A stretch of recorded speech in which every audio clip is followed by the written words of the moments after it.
Hi, I'm Kate, aka SuperMcGregs. In this video, I want to try and survive 100 days in Minecraft Hardcore. I could be considered a noob since I'm quite new to the game, but that's all about to change. During these 100 days, I have 4 goals I want to accomplish. 1. Build a nice base. It doesn't have to be anything too fancy, but it needs to keep me safe. 2. Acquire a full set of enchanted diamond armor and tools. 3. Protect a village by successfully completing a raid. 4. Defeat the Ender Dragon. This is the goal I am most nervous about because I have never done it before. I also want to thank the YouTuber Luke the Notable for being the legend that came up with this video format, and I also want to thank the YouTuber Fru for inspiring me to start this challenge and helping me when I had a couple questions about how to go about editing the 33 hours of footage I had recorded. Yes, 100 days in Minecraft is 33 real-time hours. This video took a ton of time to edit. It would really help me out if you could hit that like button if you enjoyed the video and subscribe if you want to see the next 100 days. But before we begin, I just want to thank this video's sponsor, ExpressVPN. ExpressVPN is the #1 virtual private network service that creates a safe and reliable connection between your device and the internet. It does this by encrypting your personal data that could easily be accessible to anyone without that added security. Being a YouTuber and playing video games online has made me realize just how important it is to protect myself and my personal information. So my favorite thing about ExpressVPN is that you can watch movies from all over the world. Because I live in Canada, I don't have access to a lot of TV shows from the United States or the UK or Australia. And with ExpressVPN, I can just switch to any country that I want and watch whatever shows that I want. And that's super exciting. It just gives me a lot more options. It's super easy too. Like, you can just do it on your phone. You pick which country you want to connect to, and that's it. It's super easy. ExpressVPN also has the fastest speeds out there, 24/7 customer service, server locations from over 90 countries, and all under $9 a month, plus a 30-day money-back guarantee. And the most exciting part is that ExpressVPN has given you guys 3 months free if you use my link. My link is expressvpn.com/supermcgregs. The link will also be down in the description. I've been using this service for a little while now, and I definitely recommend it, and I think you guys will really enjoy it. All right, let's now get back to the video. I hope you guys enjoy. My journey begins by loading into a new hardcore world. I take a quick look around the spawn, and then I collect some sugarcane that was nearby. This will be super useful for later. I then use the sugarcane to cut down the tree because, well, using my hand would probably hurt. I craft my first set of tools, which is super exciting. And then I see some berries close by, which is also super exciting because now I'm not going to starve tonight. I notice the most beautiful waterfall right near a small island, and I quickly decide that this is the perfect spot to build my base. I allow myself a moment to admire the beautiful waterfall, but then it's time to get to work. I collect some cobblestone and coal before making a stone shovel to start clearing the area, and then I accidentally use my axe instead. I'm off to a great start. As the moon rises, I decide to spend the night mining. I dig into my island and begin building a staircase down. I also make a dirt roof over my hole for added safety. Ooh, my first iron ore. That's always so exciting. I then mined into what appeared to be a cave. I crouch down and try to take a peek inside, and I notice a spider right below me. I make the terrible decision to hit the spider with my axe, and the spider hits me right into the dark cave. I've lost 4.5 hearts, and there are noises all around me. I eat my last berry, which is only enough for a single heart to regenerate. This is not good. A zombie starts to make its way towards me. This is it. I'm going to die. In a panic, I spam click the zombie with my axe, and I take him down without him landing a hit on me. Then, out of the darkness, a skeleton shoots me with an arrow. Ouch. I'm down another heart. I attack the skeleton with my axe and he hits me with another arrow.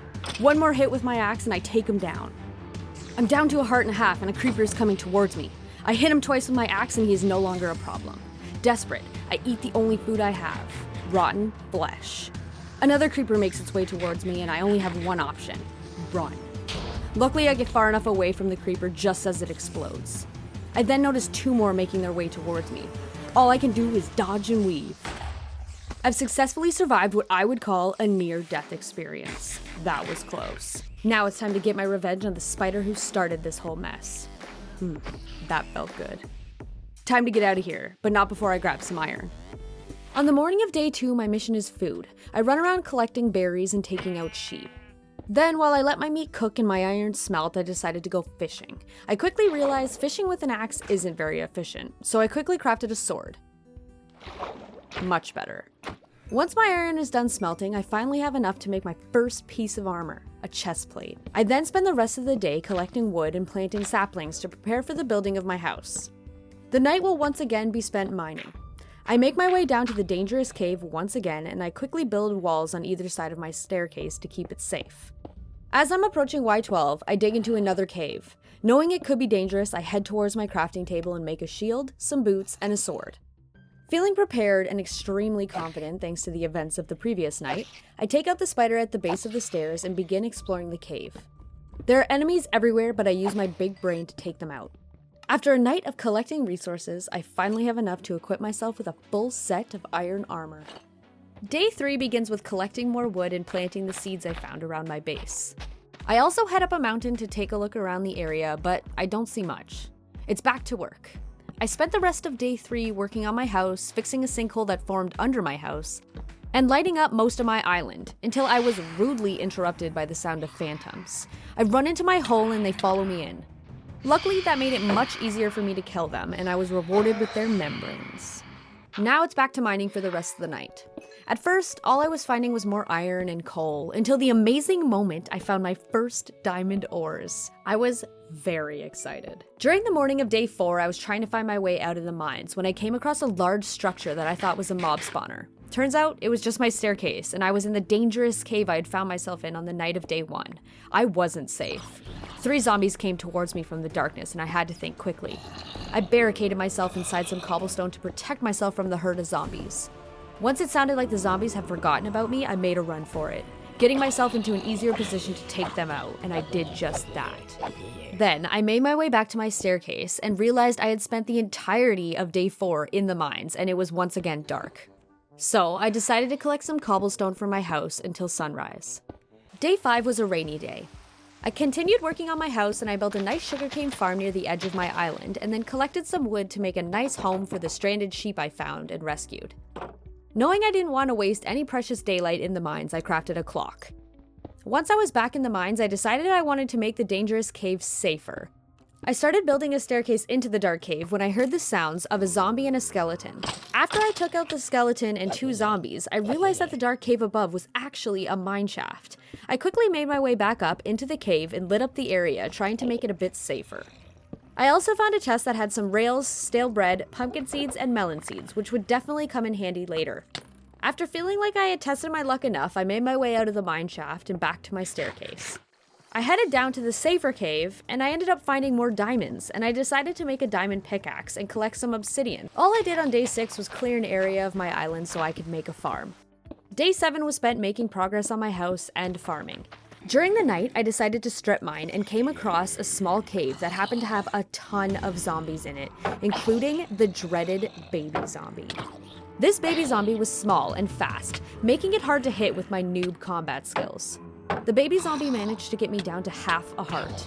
I used my shield to protect myself, and then finally took out the baby zombie. I began eating some berries, trying to get my hunger up, while also trying to avoid that one hit that could end it all. I decided to barricade myself in a corner and eat until my hearts went back up. Once my hearts had regenerated, I made my way out of hiding and found myself face to face with 4 zombies. I took them out one by one. Now traumatized, I decided I would avoid the mines for a few days. Day 8 was very productive. I collected some food and made more progress on my house by adding windows and doors. I then made a boat and headed over to a nearby plains biome and kidnapped some cows by trapping them in boats. I could only bring 1 cow home at a time, so I left the other for collection later. I finished the day by making a bed and sleeping through the night for the very first time. Day 9 was also productive. I made more progress on my house and even began building an extension. I also built a fenced-in area and moved cow 1 into its new home. I then collected cow 2 and also brought it to its new home. I spent the next couple days working on my house. As I was collecting more wood, I noticed a wandering trader who of course had nothing interesting for sale. This trader also decided to be a complete nuisance by entering my house and getting in my way. A lot. They needed to be dealt with. I am a slow builder because I am incredibly indecisive. On this particular night, I was trying to figure out what material I wanted to build my roof out of when I noticed there were pillagers pointing their bows at me from the neighboring land. This is when I decided that the extension on my house would have a flat roof that I could access with a ladder, so I could observe my island from higher ground. This would come in very handy in the future. I spent days 14 and 15 being extremely productive, first by doing my daily chores, then finishing the floor in my house, followed by crafting a bunch of chests and organizing my things. Once I felt much more organized, I decided it was finally time to build my enchantment room. I collected more pets. I also saved a dolphin who had a very low IQ. He was grateful. I hopped on my boat, eager to explore the ocean, when I noticed something below the water right next to my island. I was shocked I hadn't noticed it earlier. I found some amazing loot, including diamonds, iron, and a treasure map. Of course I needed to find this treasure right away. Once I found the location of the treasure, I dug for a while. I finally found what I was looking for. Feeling high on life, I decided to spend the next few days exploring the ocean, eager for more treasure.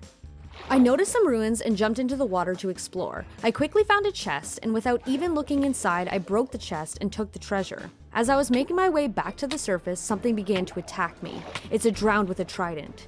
His attacks hurt a lot. I am down to 1 heart. I make my way to the nearby land as quickly as possible. I once again survive a near-death experience. The next couple days were spent desperately searching the ocean for more treasure, from sunken ships decaying in the ocean to ocean ruins mysteriously on land. I searched for as much treasure as I could find. Every time I found one of those chests, it was a rush. I was going to be rich. At one point, I was once again being attacked by a drowned with a trident. This time, I gathered my courage and took him out. Shockingly, he dropped a trident. I've heard this is pretty rare, so I was very excited. I finally got back home late afternoon on day 21. I felt a bit more confident, and so I returned to the area where a herd of zombies had almost ended my life a few days ago. I quickly blocked the area with some fences. There were so many zombies spawning that I thought to myself that there must be a spawner nearby. I decided to dig in the direction they seemed to be coming from and quickly found the spawner.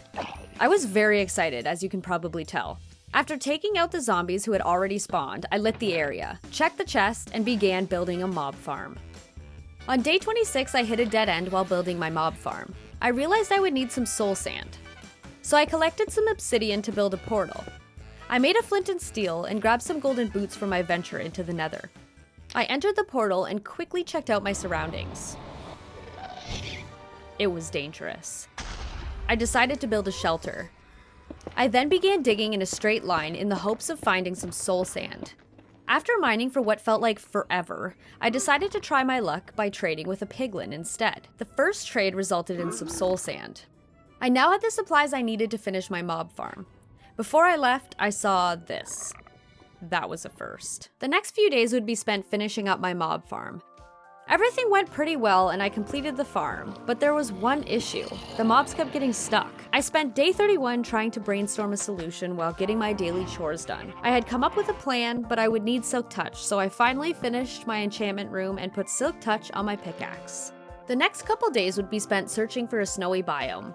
It would be a longer journey than expected, and I had a couple issues along the way, but I finally found what I was looking for: a block of ice.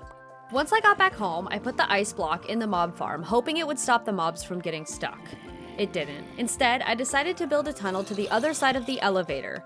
This caused the zombies to walk towards me and therefore up the elevator. It wasn't perfect, but it worked. I spent all of day 35 enchanting my tools. Sharpness 4 on my sword, efficiency 4 on my axe, efficiency 4 on a pickaxe that was about to break, which also gave me fortune 2. I made an anvil so I could combine my 2 pickaxes together to get a pretty great pickaxe. I was making some amazing progress towards my goals. Day 36 was entirely dedicated to getting caught up on my chores, and day 37 was spent mining, and I found some diamonds. I love finding diamonds. On days 38 to 40, I focused on improving the look of my house. It still wasn't perfect, but it was getting much better. On the evening of day 40, I made some diamond armor, and I really wanted the mending enchantment before I started wearing them, so I put them away for safekeeping. On day 41, I decided it was time to really go searching for a village, and after a long trek, I finally found one. While looting the village, a villager somehow got stuck in the wall and almost died. I saved him. I think his IQ was lower than the dolphin I saved earlier in the video. The next day, I found an igloo. I'd been told in the past that there is something hidden under an igloo, but I didn't know what. I dug into the base of the igloo and found a ladder. I made my way down the ladder to find a secret room with a locked up villager and zombie villager. There was a brewing stand that had splash potion of weakness and a chest with a golden apple. I knew what I needed to do, but I did it wrong. Once I retrieved the apple I had accidentally thrown, I fed it to the zombie. The process had begun. While waiting for the zombie villager to heal, I built up to see if I would be able to use my boat to get home from this village. From what I could see, it seemed like I would be able to. I placed my boat in front of the only exit of the igloo and made my way down the ladder. The zombie was healed. I just needed to get him up the ladder. I wasn't sure if this was possible, so I began building a staircase instead. This was a mistake. The villager ended up climbing up the ladder, getting stuck in the boat, and another zombie joined him, returning him to his original state. The following morning, I had a new plan. I would kidnap a villager by placing my boat in front of his house. The villager then exited his house and got stuck in my boat. I then slowly made my way to the ocean to bring this villager to its new home. This took a while. It took me an entire day, but once I was home, I began clearing an area to build a house for my new neighbor. This also took a while. I built a temporary shelter for the villager so it wouldn't get hurt while I was building. Once I was done with the walls, windows, and the door of the house, I let the villager in to check out its new forever home. I then spent a really long time placing and breaking a lectern until I got what I wanted. A mending enchantment trade. It was now time to put on my diamond armor. On day 50, I made my way back to the village to again kidnap another villager. I also stole all of their workstations and beds. Stealing villagers is tedious work, and I only began my trek home in the wee hours of the night.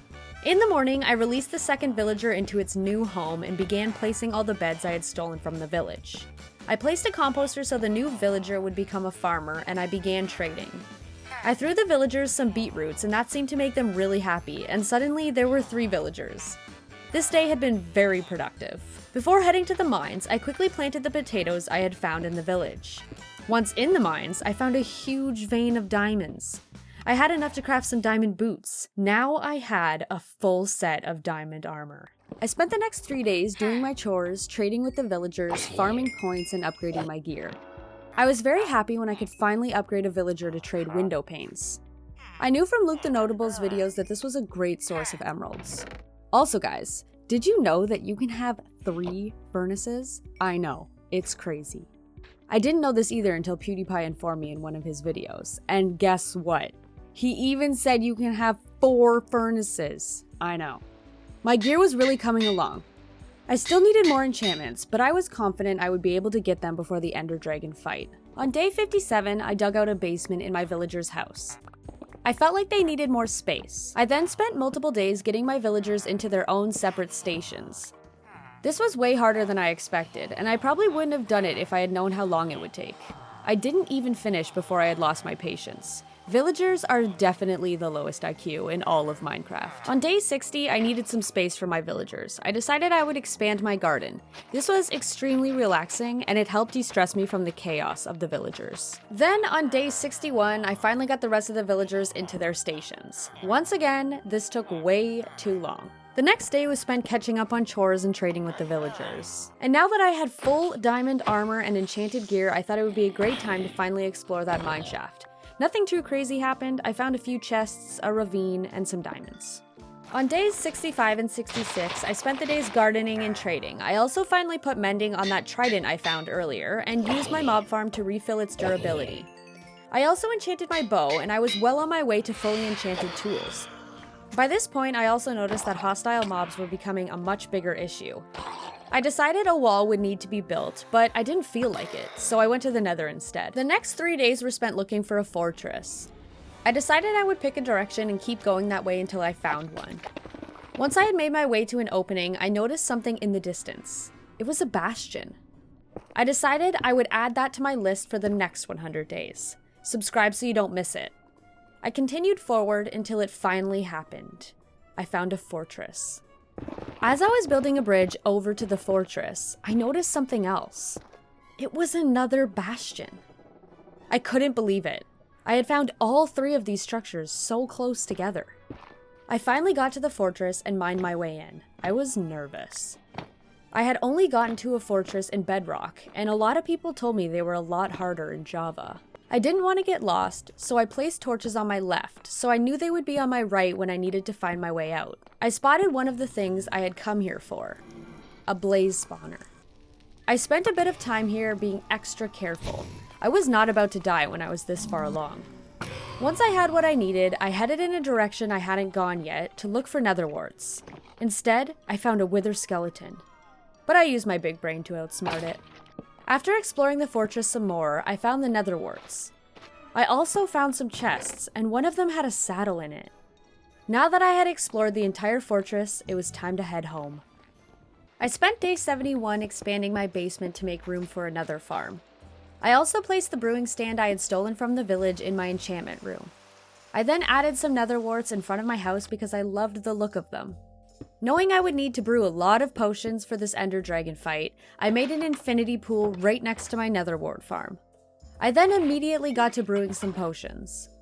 I knew I would need slow falling strength and healing potions. This was my first time fighting the dragon, and I wanted to be as prepared as possible. The next 3 days were spent trading the villagers and getting more prepared for the fight. I upgraded the cleric so I could start buying ender pearls. This would be immensely important for finding the end portal. I also decided it was time to complete my set of tools by making a diamond shovel and a diamond hoe. By the end of these 3 days, my armor was looking pretty OP. I was feeling very confident. During the night of day 74, I decided it was finally time to start building a wall. There were way too many hostile mobs showing up on my island. I spent the next 2 days completing my wall. It wasn't anything special, but it was definitely going to make my island safer. I also wanted to get rid of the ugly area of my island that was blocking my beautiful view of the ocean. That looks much better. The following 3 or 4 days were spent doing a lot of tedious tasks. Lots of gardening, trading, farming for points, enchanting, and preparing a barrel with all of the supplies I would need for the ender dragon fight. I also made sure to keep an eye out for pillagers, as I wanted to try and check off goal number 3 before the ender dragon fight so I could bring a totem of undying. No pillagers seemed to come by my base, but I did see this. On day 82, I decided I wanted to go searching for a pillager outpost. I felt so ready to take on the pillagers, and I had seen them all over my base during these past 80 days, but now they were nowhere to be seen. I traveled for a very long time, and I wasn't finding anything until I came across the cutest thing I had seen in this hardcore world. A puppy. So cute. I immediately adopted him and named him Gary. After exploring for a very long time, I came across a waterfall that reminded me of home, and I decided to head back. However, I would take a different route on the way back since it would increase my chances of finding an outpost. I found a small village that didn't have much loot, but it did have a purple bed, which I took. But I replaced it with mine, so I don't think they were too bothered about it. As I was venturing towards a dark oak forest to collect some saplings, I came across something extremely rare. It was a pink sheep. In the wild. I was shocked.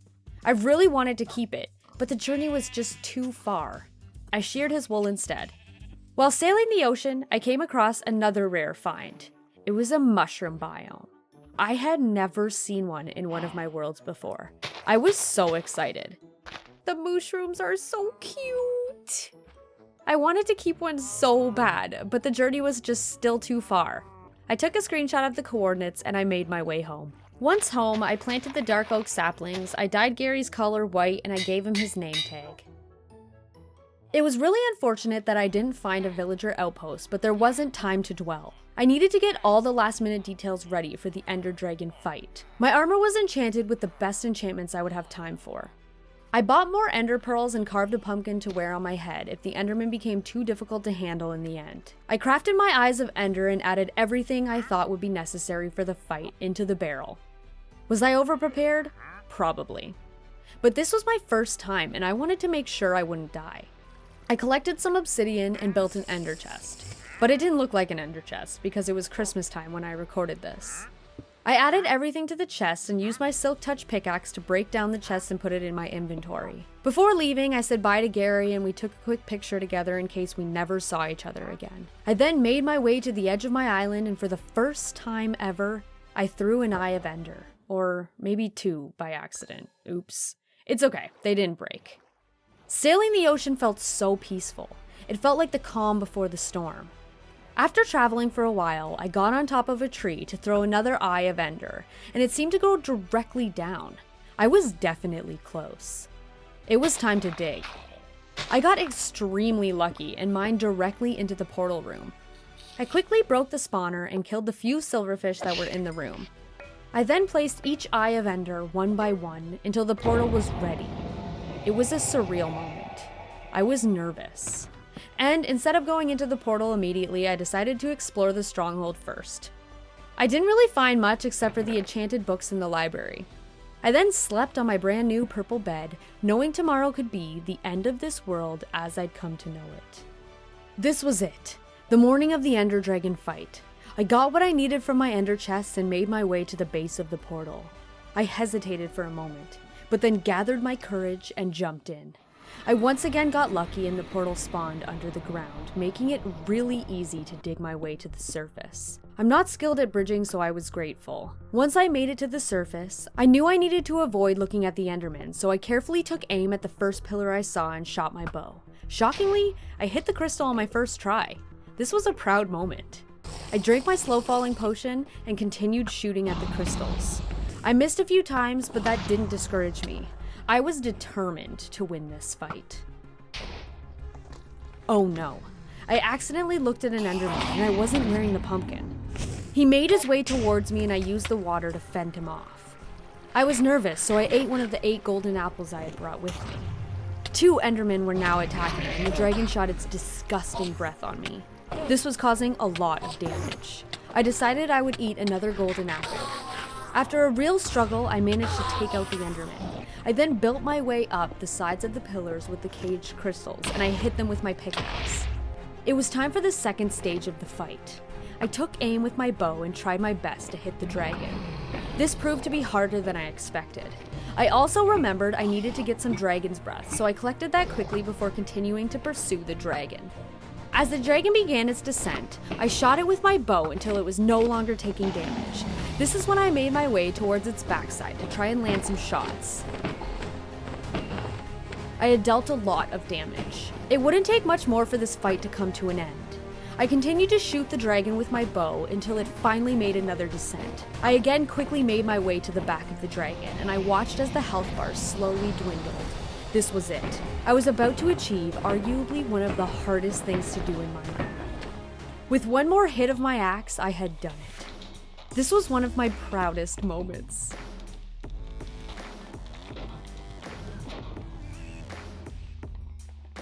I was super excited. I collected my well-deserved XP points, and just as I was about to collect the dragon egg, I realized I had forgotten my torches in the ender chest. After watching the credits, I made my way back into the portal and collected the egg. It was time to head home. I was so excited to tell Gary what I had accomplished.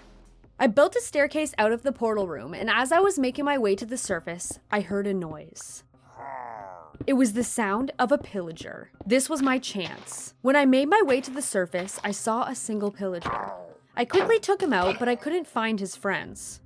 I decided to build a pillar of cobblestone next to my staircase to make it easier to find, and in doing so, I spotted them. I used water to make my way down the pillar, and once I had the captain in my sights, I shot him with my bow. Now that I had the bad omen effect, all I needed to do was make it home and a raid would begin. I once again felt like it was the calm before the storm as I sailed the ocean on my way home. Once I arrived, I quickly slept, knowing the next few days would be chaos. On the morning of the 94th day, I ran towards my villager's house and the raid began. The first wave was easy enough since the iron golems did all the work, but I knew the waves would just get harder and harder. I was a bit annoyed since the pillagers kept spawning within the walls, making things a lot more difficult.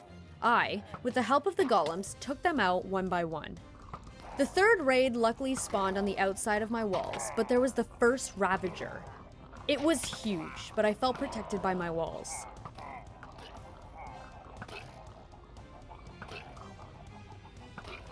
I healed the iron golems as much as I could and hoped they'd survive this fight. At one point, I had to leave the safety of the village to find the illagers that had apparently gotten stuck in a small pond. This was when I came face to face with the first evoker and its little minions. I finally landed the final shot that would take out the evoker. And there it was, the totem of undying, the thing that would take all my anxieties away. When I returned to the village, I noticed that the iron golem had taken care of another evoker, and there was another totem on the ground. I again healed the golem and got back to fighting. There was only one golem left, and we fought together to try and take out all of the enemies. Unfortunately, a ravager ended up taking out the last golem. But I had no time to be sad, because the last wave was starting, and I would be on my own this time. I ran away from the ravager as it charged towards me. I made it up to my roof and began shooting them with my bows. This roof really did come in handy. I then took out the enemies that were behind the wall, but there was still one more. On the morning of the 96th day, I had finally found the last enemy. I quickly took him out and became the hero of the village. I hung the ominous banners inside my villager's house. The next 3 days were spent doing very relaxing things. I caught up on my chores, I fed the animals, I traded with the villagers, I upgraded more gear, and I planted roses in honor of the lost golems. I then placed the dragon egg in the front room of my house, and then adopted a horse. I haven't named the horse yet, so if you guys want to leave some suggestions down below, that would be amazing. It was day 100. The final day. I had accomplished all my goals, but I decided it wasn't enough. I went to the Nether with an inventory full of beds and a goal of finding enough ancient debris to upgrade one piece of armor. It didn't take me long to find what I was looking for, and I headed back to the overworld to begin smelting the ancient debris. Once it was done, I crafted a netherite ingot and combined it with my diamond chestplate. It was beautiful. This was such a fun video to make, and I really hope you guys enjoyed it. I have a lot of plans for the next 100 days, so make sure you super slap that subscribe button and hit the bell so that you don't miss it. Also, here's all my social media handles, so make sure you guys follow. I would also love to give a shout out to my amazing super supporters. You guys are the best. You allow me to keep making content like this for you and everyone else. If anybody is interested in becoming a super supporter and you want to know the perks that come along with it, like a Minecraft server, then hit that join button below the video. See you guys in the next one.